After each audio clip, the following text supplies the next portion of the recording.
Okay guys, so Shadolance is back here with another review. This time it's going to be on the P90TR as I promised in the S58 musket review if that one happens to get uploaded before you see this one. Or if other way around, or whatever. Anyway, so it's not a big deal. I want to apologize right off the bat for the gameplay that you'll see early on in the video. I joined the game, there happen to be quite a few noob ranks, but they slowly leave the game and they get replaced with higher ranks. So by the end of the game, it's mostly captains and majors and a few still yellow ranks are hanging around.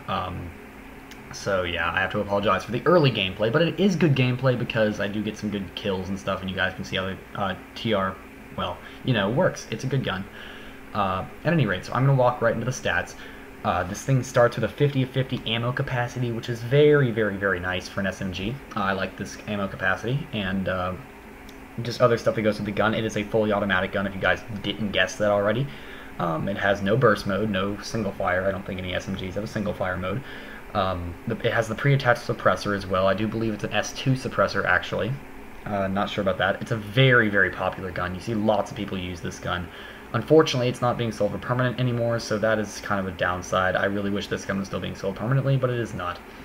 I'm just glad that I got it permanently during the Black Friday sales that they were having last year, so that was a nice plus. So anyway, the damage is 35, which is about right. I'd say the damage is actually normal. A lot of the earlier release guns like this, even though a lot of guns have been released since and they had that whole line of SMGs come out, I still think this is the best SMG that there is. This is my favorite SMG. It will always be my favorite SMG. Some people grew up with the UMP45, but I grew up with this, and I'm not going to change. I carry this into every clan where I go into, and this is just my baby right here. I love this thing. Anyway, so damage is 35. That's normal. So it's about right. It's a 3-shot kill usually, or a 4-shot.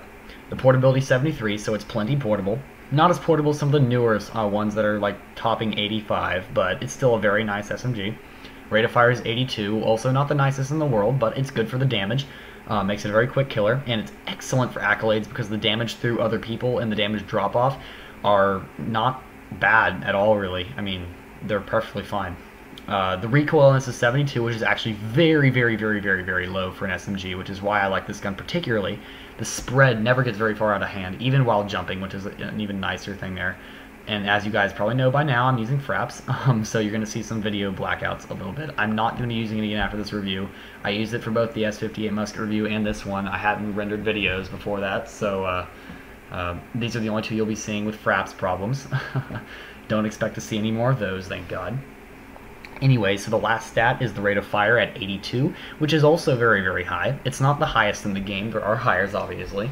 I think from my SAF and the Barapi and some of the other newly released SMGs have higher ones, but that's about to be expected. But that's okay. This thing has a high enough fire rate and accuracy and low spread with the damage that all the bullets you need to hit will hit. And this thing is known for being the biggest headshot machine in the game. I think it's more so of a headshot machine because of the large ammo capacity than a lot of other guns. What is very popular for a strategy of using this gun is to bunny hop around people. Now, I actually don't do that because I wanted my spread to stay lower. And believe it or not, this review is done in Bravo, so you can see that the spread is very, very low. This is the actual spread of the gun, believe it or not. It has a very low spread, which is also why it's super popular. The regular P90 series is about the same too, so if you're just buying the P90 SE or the P90, just the basic one, which is actually customizable, so if you customize it, get the extra 3 points of damage on it, then 3 points of accuracy, and the rate of fire, the recoil will go up, and because of the built-ins, I actually prefer the built-in scope a lot more than the Itech or others, so actually I kind of like the regular P90 a lot more than this in some cases. And also, I don't like this silencer as much as I would prefer one of the other ones, like the S3. I believe the S3 on the P90 is probably the best combination you can have. And there you go, you see an LTC walk into the room. That's what I was talking about. If you saw that guy, he was a first lieutenant. So you're starting to see some higher ranks walk into the room, as I was talking about earlier.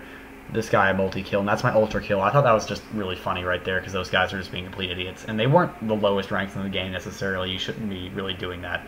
Don't stand still in an oil rig. It's not smart. There you see me bunny hopping a little bit, and yes, I do manage to kill both of them. That's the bunny hopping tactic right there, and it works very well. If you have the other variants of the TR include the Viper's P90TR and the I actually die here, which kind of sucks. I think I get lag killed or something. I'm not sure.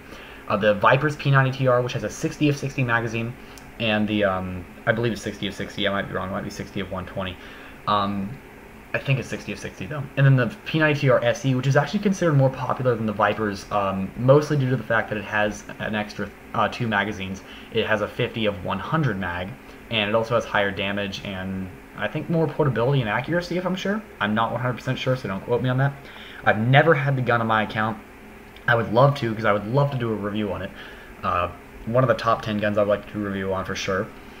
I'm not going to be putting music at the end of this review. I'm kind of running out of things to say about the P90. It's an excellent gun. There is not a person on the game that couldn't be good with this in close quarters.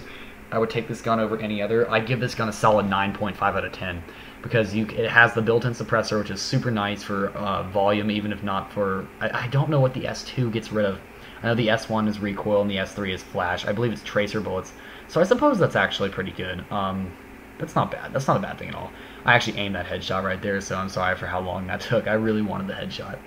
I've actually been getting a lot more used to the Tango 51, so I've been kind of using that more and more often. It's an excellent sniper, and even though it's GP, I think I still will do a review on it very soon because I'm excellent with quickscoping with it. It's one of the few snipers I can quickscope with. It's almost always a one-shot kill, and it's just a fun gun to use because it has an extra...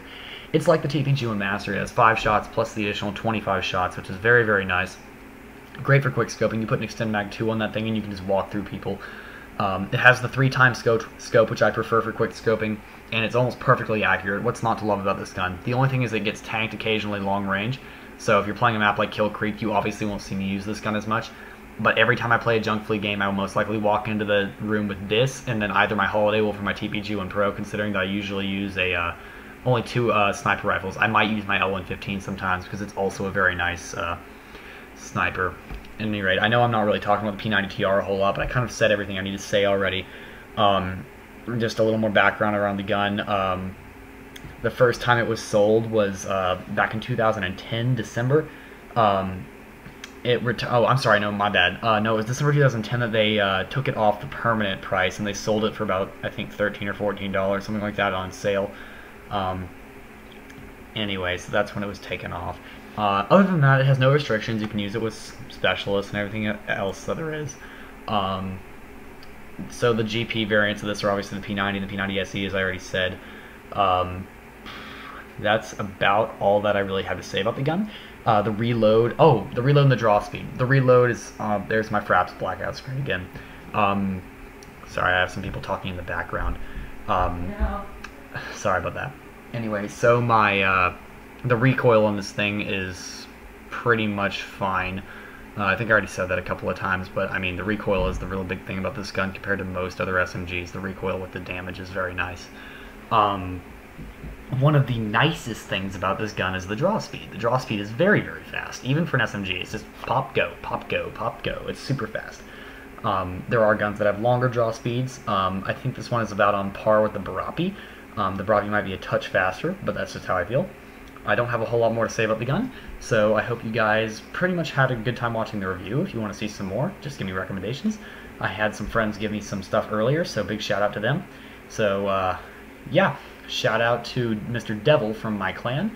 Thank you for the guns you gave me, and I will see you guys later.